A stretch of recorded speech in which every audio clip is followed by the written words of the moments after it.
So functional testing we also offer. First up is the Dutch testing. We primarily work with three different Dutch tests. The Dutch Complete, which is your bulk standard, which gives you the majority of the information. The Dutch Plus, which has the extra adrenal cortisol picture. And then the Dutch cycle mapping is if there is a missing cycle. So it tracks every day of the month so that you get an understanding of every day of the month. And the joy of a Dutch test is it doesn't just look at your sex hormones, including estrogen, progesterone, and testosterone, which you can see on these lovely little dials, which is the test report that we get back. But you can also see what's happening with your adrenal hormone levels as well as your cortisol. It looks at vitamin levels, including B12 and B6, which are important for producing healthy levels of hormones. It looks at areas such as serotonin and melatonin. There's also an indicator if gut is an issue with this client.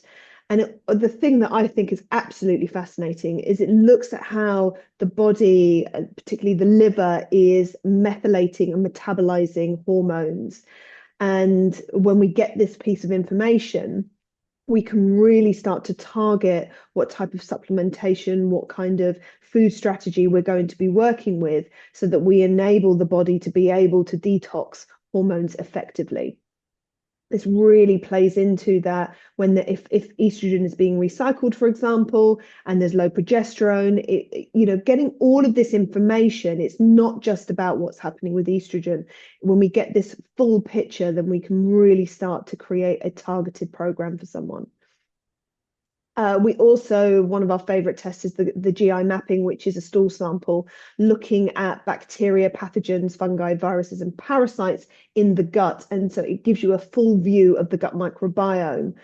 We also have SIBO breath tests that we can do. So depending on your health history, your health profile, we can make recommendations on whether we think a GI map or a SIBO breath test is worth doing. And we also do like the thyroid panel.